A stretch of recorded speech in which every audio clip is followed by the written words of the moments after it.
Halo, selamat sore Mbak Adel. Sore. Oke, kemarin Mbak Adel yang sudah saya hubungin untuk konseling kali ini ya. Ya. Kita udah sempat kenalan juga sebenarnya di WhatsApp, tapi karena supaya kita lebih dekat lagi, mungkin kita akan berkenalan lebih jauh gitu ya. Mungkin dimulai dari saya. Nama saya Aurelia Zahro, biasa dipanggil Nadia, dari Universitas Negeri Malang, jurusan bimbingan dan konseling, sekarang di semester 4. Nah, Mbak Adel boleh nanti panggil saya Mbak Nadia, Kak Nadia, atau senyamannya Mbak Adel gitu. Kalau Mbak Adel gimana?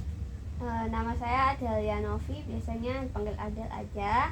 Saya dari Universitas Katolik Dharma Cendika Surabaya, jurusan manajemen, semester 2 sekarang. Oke. Mbak Adel di manajemen ini manajemen apa? Manajemen marketing aku ambil fokusnya. Fokusnya di marketing. Yeah. Oke. Mbak Adel rumahnya kan di Gempol ya kemarin ya bilangnya. Iya. Kenapa kok kuliahnya di Surabaya, Mbak? Karena nggak tahu ya cocoknya di sana, kayak mungkin harganya dan nggak tahu, ngerasa cocoknya di sana aja. Ngekos berarti di Surabaya? Enggak, PP saya. Oh, PP dari Gempol ke Surabaya? Iya, tiap hari. Berapa jam, Mbak Adel? Sejam lebih lah, sejam setengah kalau macet. Ya ampun, jauh banget. Jauh Iya. banget Mbak Adel, ya Allah. Itu capek dong setiap hari ya, pulang PP 1,5 jam, pulang 1,5 jam gitu. Iya, capek lah. Ya ampun. Kegiatannya selain kuliah ada nggak Mbak Adel? Ya, kegiatan kampus aja, UKM gitu. Ikut UKM juga? Iya. UKM apa? UKM basket. Suka olahraga juga di basket? Iya, dari SMA itu ikutnya basket, jadi sekarang lanjutin gitu. Lanjutin di kuliah ya. Di UKM basket ini Mbak Adel ada event-event gitu nggak akhir-akhir ini, gimana? Iya, akhir-akhir ini ada event barusan seminggu yang lalu kalau nggak salah di Universitas Katolik Universitas Widya Kartika. Dekat kampus sih sebenarnya, 15 menit lah. Gitu. Oke, ada lomba-lomba gitu. Lumayan sibuk nggak akhir ini sama kuliah juga UKM-nya? Sibuk banget, seminggu kemarin tuh full PP, sampai weekend pun aku harus latihan kan. Latihan terus lomba itu ngikutin cowoknya, kebetulan hari lombanya cowok sama cewek beda, tapi aku harus stay di sana soalnya aku juga pengurus harian BPH sebagai sekretaris juga di UKM ku. Oh gitu.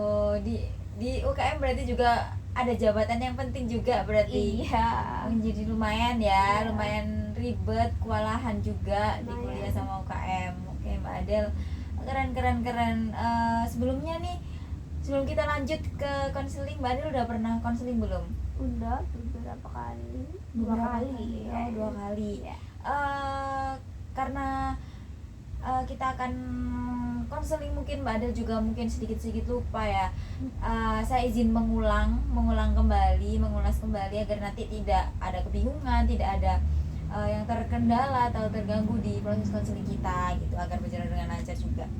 Jadi konseling itu nanti saya sebagai fasilitator dan Mbak Adel sebagai konseli, di mana saya akan membimbing Mbak Adel, mengarahkan Mbak Adel, dan Mbak Adel juga bisa bercerita dengan terbuka, dengan nyaman, karena saya di sini menerapkan dan menekankan asas kerahasiaan, gimana nanti obrolan kita, diskusi kita, nanti yang tahu ya cuma kita berdua aja, tidak akan keluar kemana-mana. Saya akan menjamin asas kerahasiaan tersebut gitu. Dan Mbak Adel juga tidak perlu khawatir. Harapannya juga saya dan Mbak Adel bisa bekerja sama ke depannya untuk menemukan solusi-solusi yang nantinya Mbak Adel tentukan sendiri, dan itu juga bisa menunjang kebutuhannya Mbak Adel, kemudian memenuhi tujuannya Mbak Adel juga datang di konseling kali ini gitu. Jadi sebelum mulai ke konselingnya, dari hal tadi ada yang perlu ditanyakan nggak? Enggak sih Mbak, mungkin kita bisa mulai konselingnya. Oke. Untuk konseling kali ini mungkin bisa kita tetapkan waktunya di 30 menit sampai 35 menit. Apakah Mbak Adel bersedia? Bisa ya. Oke, nggak ada kesibukan lain ya setelah ini? Enggak, lagi free. Oke, lagi free, alhamdulillah. Oke Mbak Adel, sebelum kita masuk, Mbak Adel duduknya sudah nyaman? Dinyamankan dulu, tidak apa-apa. Sudah siap ya? Oke, kita sesi konselingnya. Oke, Mbak Adel, silakan Mbak Adel bercerita atau mengungkapkan apa sih yang ingin Mbak Adel ceritakan. Oke, mungkin agak susah ya untuk ceritanya, jadi mungkin agak terbata-bata ya. Saya coba untuk bicara ya. Oke. Jadi saya kan lagi kuliah nih ya, tapi keadaan keluarga saya, mungkin orang tua saya lah, contohnya papa saya tuh udah tua gitu, juga udah lama nggak kerja sih, jadi usaha kecil-kecilan di rumah. Terus semakin lama mungkin penghasilannya juga ya nggak terlalu tetap, terus usianya juga semakin tua kan, sakit-sakitan juga, punya sakit kanker itu, jadi perlu transfusi darah beberapa bulan sekali. Terus saya sebagai anak juga merasa kayak apa ya, kasihan ya dengan usia dia yang sudah tua, membiayai saya kuliah gitu. Jadi saya seberusaha mungkin kadang pengen cari kerja sebenarnya sambil kuliah, tapi beberapa hal ada yang tidak bisa terlaksana, dan kadang apa ya, ada halangan lah yang beberapa hal gitu. Jadi kadang agak bentrok gitu jadi sama diri sendiri gitu, jadi harus sama kuliah atau kerja gitu. Kadang juga mungkin karena ego sendiri mungkin jadi bingung gitu loh. Oke. Baik, saya sangat mengerti sekali keadaannya Mbak Adel ya. Memang sulit sekali memilih antara keluarga, kuliah, kemudian keuangan juga kurang stabil gitu ya. Dimana papanya Mbak Adel juga sudah mulai menginjak yang usia yang lebih tua gitu. Jadi ya kesadaran Mbak Adel tentang untuk mencari uang sendiri itu memang diperlukan di umur-umur yang segini gitu ya Mbak Adel. Mungkin bisa Mbak Adel ceritakan lebih lanjut lagi keadaannya Mbak Adel atau kondisinya, kewalahannya Mbak Adel ketika menghadapi masalah di keluarganya Mbak Adel atau di perkuliahan itu seperti apa? Saya kebetulan di keluarga yang broken home ya. Jadi apa-apa mungkin saya kurang terbiasa untuk cerita, apa-apa dipendam sendiri, dilakukan sendiri. Kebiasaan tidak terjalinnya komunikasi yang baik. Jadi mungkin kadang kita sama-sama bentrok, mungkin sudut pandang, cara melihat, komunikasi gitu. Jadi kadang saya nggak terbiasa untuk mengkomunikasikan permasalahan saya, jadi orang tua juga nggak tahu. Jadi orang tua mungkin melihatnya kayak saya nih setiap hari ini keluar ya untuk cari ketenangan, mungkin ya bisa dibilang gitu. Jadi mungkin orang tua saya kadang lihatnya saya kayak main terus, ngopi terus, tapi di luar sana mungkin sebenarnya saya hanya mencari ketenangan untuk diri saya sendiri, bisa mengontrol diri saya sendiri gitu sih. Soalnya juga capek ya, PP Surabaya, kadang di rumah itu capek, tapi kadang bapak saya juga kayak minta bantuin itu usaha kecil-kecilannya. Kadang saya juga mau bantuin, cuma saya juga gimana ya, memproses diri saya sendiri, capeknya ini gitu, harus istirahat gitu, kadang gitu sih. Jadi kayak salah persepsi kadang ya, egonya jadi tinggi-tinggi gitu sih. Oke, baik. Saya memahami sekali perasaannya Mbak Adel ya, sebagai anak juga kadang ada capeknya PP, dan tetapi juga harus mengerti keadaan keluarga juga. Emang butuh ketenangan, itu wajar sekali Mbak Adel. Dari ceritanya Mbak Adel tadi ada perasaan ataupun hal yang mungkin Mbak Adel ingin ungkapkan gitu ke mungkin saat ini ingin diungkapkan di sini atau terpendam gitu. Ya mungkin apa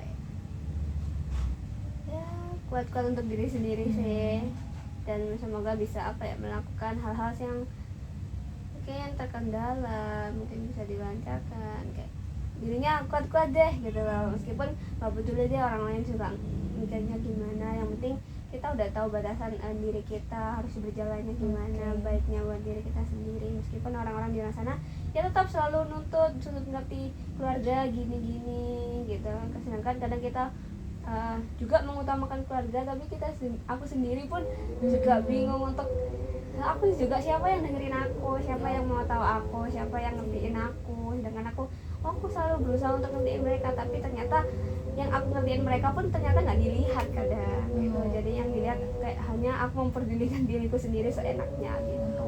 Oke, baik-baik Mbak Adel. Pada intinya Mbak Adel ini juga dari keluarga yang kurang harmonis ya, bisa dibilang seperti itu. Namun ketika Mbak Adel mengerti keluarganya Mbak Adel, mencoba mengerti keluarga Mbak Adel, yang dilihat malah keegoisan Mbak Adel sendiri gitu. Padahal Mbak Adel juga butuh ketenangan dari kecapeannya Mbak Adel, kelelahannya Mbak Adel menghadapi ya, kuliah juga ingin kerja juga. Oke. Dari ceritanya Mbak Adel tadi, apa sih yang sebenarnya Mbak Adel inginkan atau yang Mbak Adel butuhkan saat ini?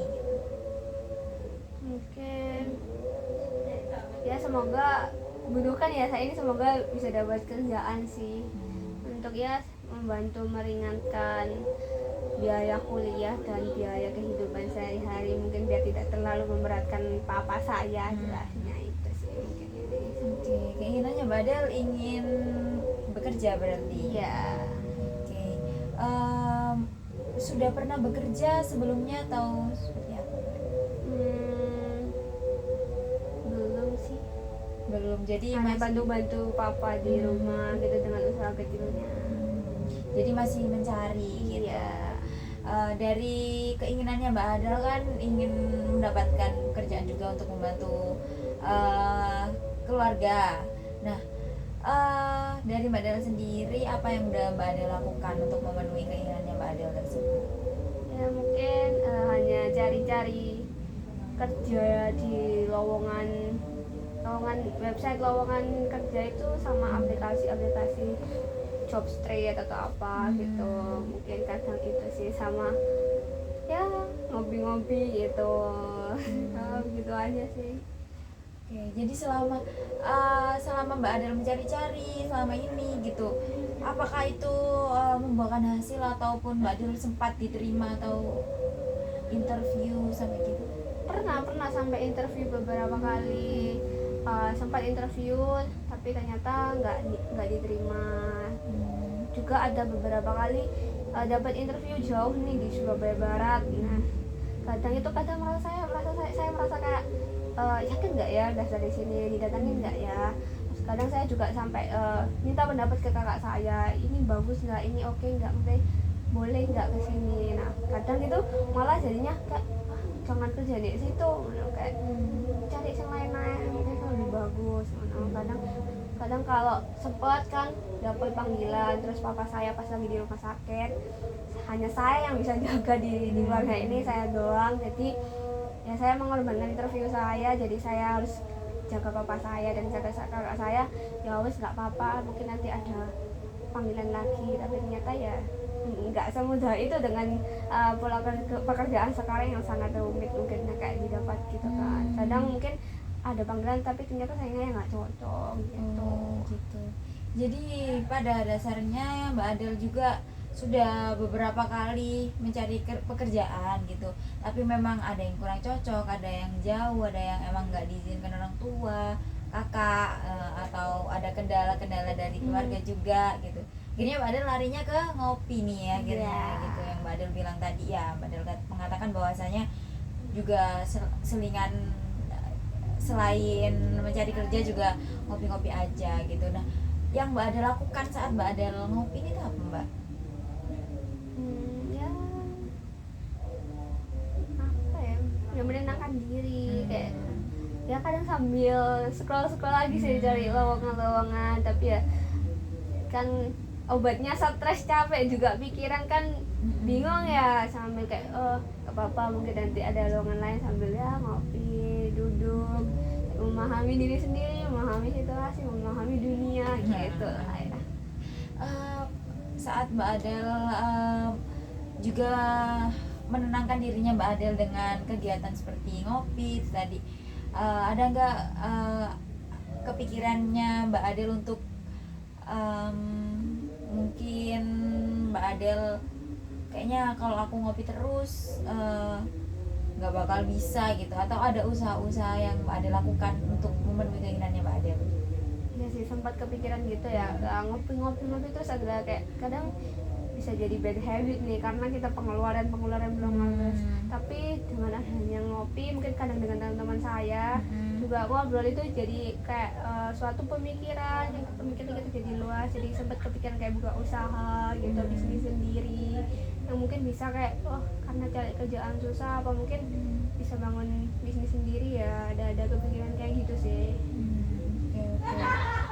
Dari Mbak Adel, menurut Mbak Adel sendiri, dari keinginannya Mbak Adel tadi ingin juga memenuhi kebutuhan Mbak Adel sendiri dan membantu keluarga juga, tapi tadi Mbak Adel juga mengatakan bahwasanya yang Mbak Adel lakukan ya selama ini mencari pekerjaan, namun orang-orang yang cocok dan ada kendala. Kemudian Mbak Adel juga masih lebih sering menenangkan diri juga. Menurut Mbak Adel itu apa yang Mbak Adel lakukan, apakah itu menunjang keinginannya Mbak Adel atau itu malah kurang efektif, atau ada yang perlu diceritakan? Dari ngopi punya kepikiran punya bisnis, mungkin yang menunjang semua akan terrealisasikan yaitu makanya saya kuliah marketing, gimana mungkin saya akan bisa belajar untuk manajemen sebuah marketing usaha yang akan saya lakukan ke depannya. Mungkin itu salah satu jalan yang kayak jalan yang harapan saya untuk bisa membekali ini jalannya. Semoga hidup saya ini bisa lebih baik dan bisa berubah dari masalah yang ada saat ini sih.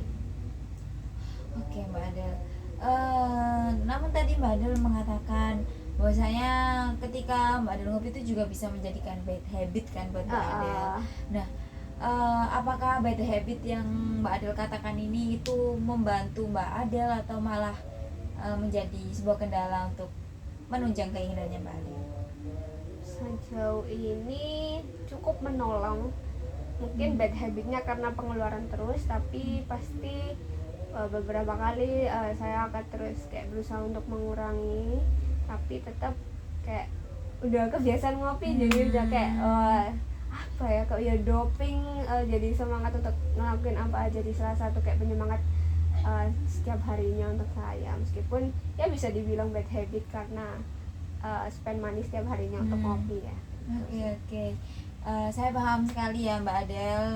Mbak Adel juga punya hobi yang mungkin kebiasaan untuk ngopi setiap hari, karena emang kebiasaan itu nggak bisa kita stop gitu aja ya. Emang tapi Mbak Adel juga mengatakan tadi bahwasanya dengan mengeluarkan uang, spend uang terlalu banyak juga, dan keadaan keuangan atau keluarganya Mbak Adel yang Mbak Adel katakan sebelumnya, menurut Mbak Adel seperti apa? Gimana maksudnya? Dengan Mbak Adel mengatakan ya tadi, kalau misalnya dengan hobinya Mbak Adel itu lebih sering keluarin uang atau spend money too much gitu. Nah, sedangkan yang Mbak Adel katakan sebelumnya, keluarga juga sedang mengalami ketidakstabilan keuangan gitulah dengan keadaannya ayahnya Mbak Adel juga. Itu menurut Mbak Adel itu seperti apa? Apakah itu berpengaruh negatif kepada Mbak Adel, dirinya Mbak Adel, atau malah membantu Mbak Adel? Sejauh ini saya dengan adanya bad habit yang bisa dianggap bad habit itu, saya tidak terlalu memaksakan apa yang tidak ada dan apa yang tidak bisa. Saya selalu memanage, adapun ada sedikit banyaknya uang untuk ngopi saya tahu, presisinya tahu gitu loh. Jadi sejauh ini tidak terlalu mengganggu dengan anggapan bad habit dengan ngopi itu. Sejauh ini ya bisa saya manage dengan baiklah, jadi tidak terlalu mengganggu. Baik, dari semua ceritanya Mbak Adel tadi, dari mulai Mbak Adel mempunyai keinginan untuk bisa bekerja, bisa menemukan pekerjaan untuk membantu keluarga, dan yang Mbak Adel lakukan ya selama ini hanya mencari pekerjaan, kemudian menenangkan dirinya Mbak Adel, berusaha nge-manage, dan ternyata apa yang Mbak Adel lakukan juga bisa berbuah di sisi lainnya juga, berbuah baik, positif di hidupnya Mbak Adel. Namun tapi Mbak Adel juga bisa memanage keuangan itu ya, agar stabil juga antara keluarga dan dirinya Mbak Adel sendiri gitu. Nah, dari Mbak Adel sendiri bisa diceritakan lebih lanjut mengenai keinginannya Mbak Adel dan menurut Mbak Adel apa yang perlu dievaluasi dari perlakuan atau tindakan perilakunya Mbak Adel dalam menghambat keinginannya Mbak Adel selama ini. Itu apa yang sudah Mbak Adel lakukan sehingga keinginannya Mbak Adel itu terhambat? Yang perlu dievaluasi dari diri saya sendiri itu lebih berani sih, lebih berani. Kadang ini ya, saya itu berani mengambil pekerjaan apapun saat terdesak nih, tapi giliran nanti ada tiba-tiba kayak dipanggil tapi udah semangatnya hilang gitu. Jadi kadang masih terlalu memikirkan terlalu panjang resiko yang akan diambil, nggak langsung action, terlalu banyak pertimbangan, terus kayak terlalu mikir-mikir hal-hal yang sebenarnya nggak penting, yang harusnya di usia sekarang harusnya gas-gas aja kan, dan untuk apa ya, untuk membantu keuangan sebenarnya itu sih, dan ya menjadi mengatur hidup yang lebih baik lagi sih dari isi keuangan, dari habit itu tadi bisa digunakan lebih baik lagi, mungkin di spend money untuk disimpan gitu sih. Oke, Mbak Adel, sudah bagus sekali Mbak Adel bisa mengevaluasi dari perilaku ataupun tindakan-tindakan yang Mbak Adel lakukan selama ini. Itu sudah bagus sekali. Mbak Adel sudah juga bisa menjelaskan dengan baik juga gimana caranya Mbak Adel memanajemen keinginannya Mbak Adel, terus kebutuhannya Mbak Adel juga gitu. Nah, dari evaluasi dirinya Mbak Adel sendiri tadi, Mbak Adel mengatakan bahwasanya nanti Mbak Adel ingin bisa save money lah untuk hal yang lebih diperlukan gitu, kemudian nggak mikir-mikir lagi untuk bisa dapat pekerjaan, jadinya gas-gas aja, kemudian nggak terlalu banyak pertimbangan. Nah, selanjut dari ceritanya Mbak Adel dan keinginannya Mbak Adel tentang keinginan untuk mendapatkan pekerjaan, planning atau langkah kecil apa yang bisa Mbak Adel lakukan? Mungkin bisa beberapa langkah yang bisa Mbak Adel lakukan saat ini. Beberapa langkah, kayaknya saya akan meyakinkan orang tua saya untuk memberikan kepercayaan lebih untuk saya, untuk melakukan hal-hal yang mungkin apa yang saya inginkan gitu lah. Jadi memberi kepercayaan, jadi saya juga berani nih, nggak banyak pikiran untuk melakukan hal-hal yang beresiko, hal-hal yang harus dilakukan ke depannya. Jadi saya bisa fokus melakukan yang saya inginkan, jadi apa ya, jadi bisa terlaksana lah jadinya, kayak atau mungkin kerja jauh, mungkin diizinin kos, meskipun saya nggak minta biaya semuanya, mungkin saya juga akan punya pemikiran kok, saya juga akan membiayai kebutuhan saya sendiri. Dengan diberinya kepercayaan seperti itu kan, saya jadi tidak punya halangan untuk berpikir hal yang lebih berat lagi gitu kan gitu. Terus kalau misal dapat kerjaan juga yang cocok dan bisa apa ya, bisa seimbang dengan kuliah saya, dan juga bisa melakukan bisnis kecilan mungkin yang bisa dimulai kan, karena bisnis itu bisnis itu butuh proses yang panjang, tidak bisa langkah cepat, pasti butuh evaluasi yang banyak kayak gitu, yang bisa hal-hal kecil yang saya lakukan sih. Oke, dari berarti ada dua pilihan alternatif langkah yang bisa Mbak Adel ambil. Yang pertama itu bisa mengkomunikasikan ke orang tua tentang kemandirian Mbak Adel, keberanian Mbak Adel, sehingga Mbak Adel lebih bisa memanage dirinya Mbak Adel sendiri, bisa lebih berani lagi mengambil resiko untuk pekerjaan-pekerjaan yang Mbak Adel inginkan gitu. Yang kedua, Mbak Adel juga ingin memulai bisnis dari dini, karena memang bisnis itu tidak bisa langsung begitu saja baik gitu, harus dimulai dari hal kecil dulu. Oke, baik, kita mulai dari pilihan Mbak Adel yang pertama, yaitu dengan mengkomunikasikan ke orang tua. Nah, Mbak Adel ini ingin mengkomunikasikan ke orang tuanya itu seperti apa? Ya mungkin saya juga bingung sih, karena komunikasi ini hal yang paling buruk dan sangat berat mungkin. Baik gimana ya? Ya mungkin bisa pelan-pelan lah ya, mungkin pelan-pelan menjelaskan tujuan saya ke depannya untuk menjadi pribadi yang lebih baik. Jelasnya kayak diberikan kepercayaan kayak oh aku bisa di sini. Mungkin diberikan izin untuk kos kayak jadi saya bisa ya minutes diri saya sendiri sih. Kepercayaan itu penting, mungkin ya pelan-pelan ya. Pelan-pelan karena kalau dengan keluarga seperti ini otomatis meledak-meledak itu komunikasi yang salah. Ya, mungkin nggak bisa sekali dua kali, diperlukan komunikasi yang berkali-kali. Oke, baik sekali Mbak Adel.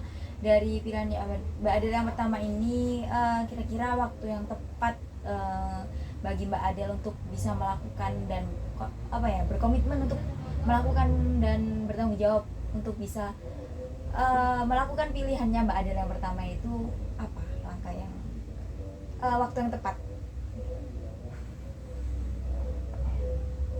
Belum bisa saya tentukan sih. Saya juga karena nggak biasa dengan komunikasi yang baik juga, saya nggak bisa menentukan kapan waktu yang baik untuk ditentukan sih. Itu hal yang berat ya. Tapi Mbak Adel juga bisa mencoba pelan-pelan ya, bisa. Oke, baik. Untuk pilihan yang kedua nih Mbak Adel, tadi Mbak Adel mulai ingin mencoba bisnis kecil-kecilan. Nah, mungkin bisa dijelaskan ingin bisnis yang seperti apa gitu. Terus Mbak Adel ini ingin langkah untuk memulai bisnis itu yang dari mana Mbak Adel?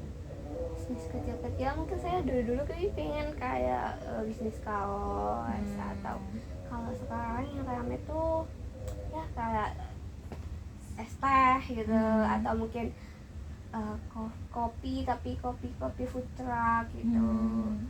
Kalau langkah yang menjadi masalah hal kecilnya mungkin karena dana sih sebenarnya ya. Meskipun beberapa orang bilang kalau memulai bisnis dana itu bukan masalah, tapi emang kenyataannya dana sih yang perlu. Meskipun nanti kita punya tim ataupun teman-teman saya sendiri, kan pasti untuk melakukan action yang sebenarnya kan kita butuh dana tuh. Mungkin kalau hal lain yang bisnis kecil mungkin saya melanjutkan bisnis papa saya sih sebenarnya, karena di handle sendiri, kirim sendiri, mungkin saya bisa berkontribusi lebih baik dan lebih bagus lagi, lebih aware di usaha papa saya dan bisa melanjutkannya sampai panjang gitu, karena anggarannya juga lumayan banyak sih. Baik, bagus sekali Mbak Adel. Dari pilihan Mbak Adel yang kedua ini tadi juga bisa memulai bisnis kecil-kecilan tapi juga ada dana yang menjadi penghambatnya ya. Namun ada pilihan lain juga ternyata, yaitu dengan melanjutkan bisnisnya papanya Mbak Adel gitu, dengan konsisten lah di bisnisnya papanya Mbak Adel untuk lebih jauh lebih besar lagi bisnisnya seperti itu. Oke Mbak Adel, dari kedua pilihan ini tadi saya mungkin ada alternatif seperti solusi atau bantuan lah untuk Mbak Adel membantu Mbak Adel untuk bisa mengkomunikasikan apa yang ingin Mbak Adel inginkan, tujuan yang ingin Mbak Adel inginkan. Mungkin namanya itu role playing atau biasanya bermain peran. Nanti Mbak Adel bisa saya bimbing pelan-pelan untuk mencoba mengkomunikasikan apa yang ingin Mbak Adel inginkan dengan baik gitu. Nah, dari situ Mbak Adel ingin mencobanya atau bagaimana? Boleh? Oke, mungkin saya akan mencontohkan dulu. Nanti bisa Mbak Adel ikuti, karena mungkin Mbak Adel juga kebingungan dan takut juga gimana cara ngomongnya ke orang tua, karena hubungan orang tua juga kurang baik. Oke. Jadi mungkin bisa dimulai dari maaf Pak, Ma juga terima kasih karena sudah sejauh ini menjadi sudah membiayai Adel sampai hari ini gitu. Tapi pada saat ini Adel sadar kalau ternyata Adel juga ingin mandiri.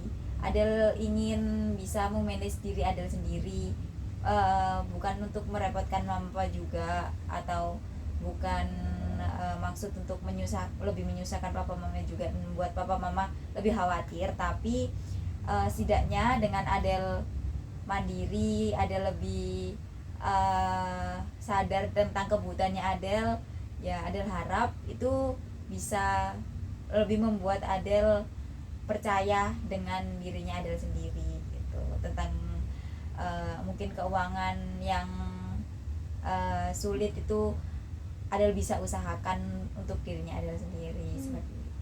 Dari Mbak Adele mungkin bisa dicoba, atau masih butuh relaksasi, bisa tarik nafas dulu, nggak apa-apa, tarik nafas terus buang, ditenangkan dulu, baru bisa boleh mencoba. Memang sepertinya agak sulit ya Mbak Adele untuk mengkomunikasikannya ya, sulit sekali ya. Tapi kalau misalnya untuk dilakukan itu terlalu sulit, Mbak Adele bisa melakukannya mungkin saat Mbak Adele siap. Itu pilihannya Mbak Adele sendiri dan tanggung jawabnya Mbak Adele sendiri.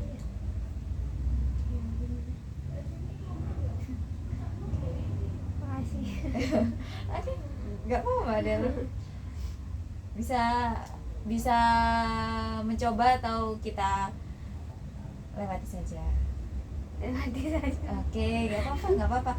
Itu pilihannya Mbak Adele sendiri.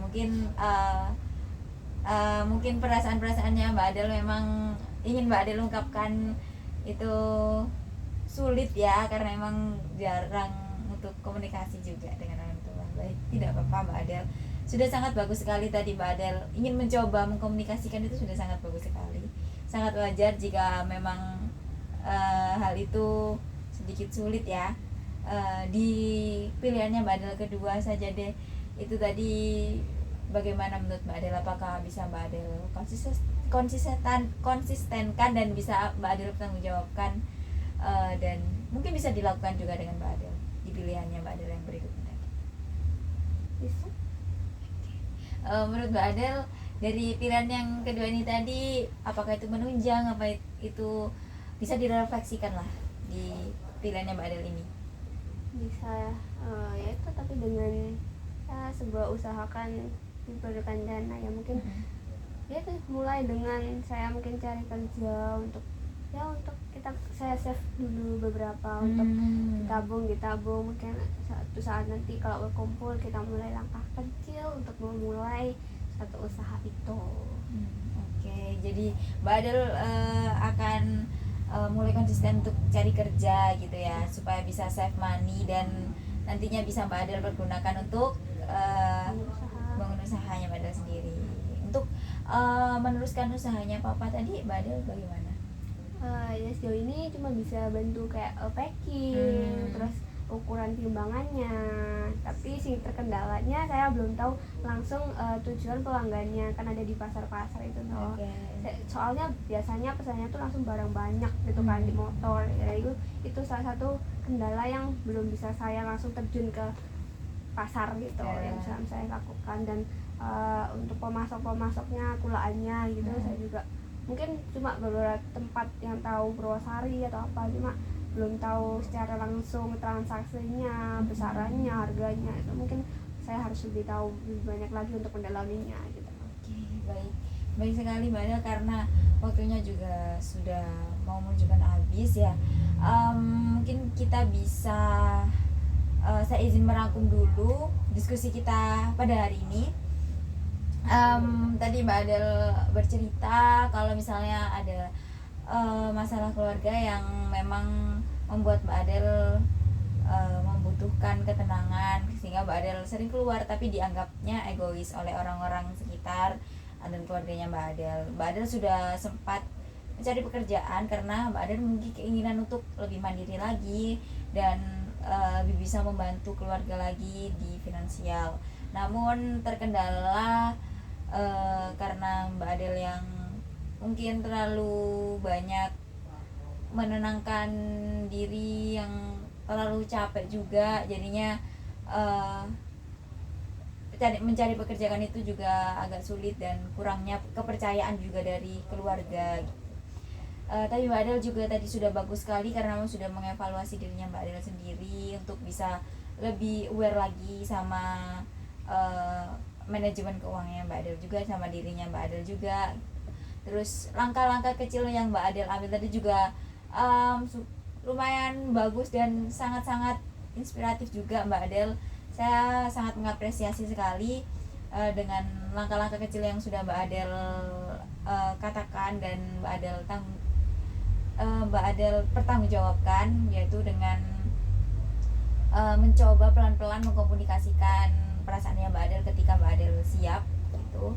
Kemudian juga bisa dengan memulai usaha kecil, bisnis kecil yang emang keinginannya Mbak Adel juga untuk memulai bisnis kecil, dimulai dari konsisten mencari pekerjaan, lebih konsisten lagi, dan itu bisa Mbak Adel gunakan untuk memulai bisnisnya Mbak Adel, kemudian bisa mendalami bisnisnya papanya Mbak Adel juga, agar itu juga bisa berjalan panjang gitu. Baik, itu dari cerita dan diskusi kami hari ini. Silakan Mbak Adel bisa merefleksikan cerita-ceritanya Mbak Adel atau apa yang didapat dari konseling kali ini. Yang didapat dari konseling kali ini ya cukup membantu lah, karena ya sudah saya cerita, karena kurangnya komunikasi, tidak terbiasa komunikasi, jadi di sini saya punya wadah dan tempat untuk menyalurkan apa yang selama ini nggak bisa diceritakan, dipendam sendiri. Kayak bilangnya nggak apa-apa, tapi sebenarnya kan banyak yang disimpan, jadi bisa diceritakan, dibagi dan didengar. Itu salah satu yang mungkin agak memberikan ketenangan lah, jadi bebannya agak berkurang, jadi lebih enteng lah. Baik, terima kasih ya Mbak Adel. Dari refleksinya Mbak Adel juga sangat bagus, banyak sekali insight dari pengalaman untuk berkomunikasi yang bisa Mbak Adel bagikan di sini. Kemudian mungkin dari ceritanya Mbak Adel, apa yang bisa Mbak Adel dapatkan? Lebih bisa mengkomunikasikan segala hal dengan baik, bisa lebih berani dan memulai hal kecil itu dengan cepat. Oke, baik sekali Mbak Adel. Saya sangat terima kasih pada konseling kali ini sudah bisa menceritakan perasaannya Mbak Adel yang mungkin sulit Mbak Adel ungkapkan ya. Terima kasih juga sudah memulai langkah kecil dan memilih dan bertanggung jawab atas pilihan-pilihan yang Mbak Adel tentukan. Semoga itu bisa membawa Mbak Adel menjadi Mbak Adel versinya yang lebih baik, seperti itu. Mungkin sesi konseling kali ini bisa kita akhiri. Terima kasih dan selamat beraktivitas kembali. Saya ucapkan terima kasih banyak sekali ya. Terima kasih. Jing, tang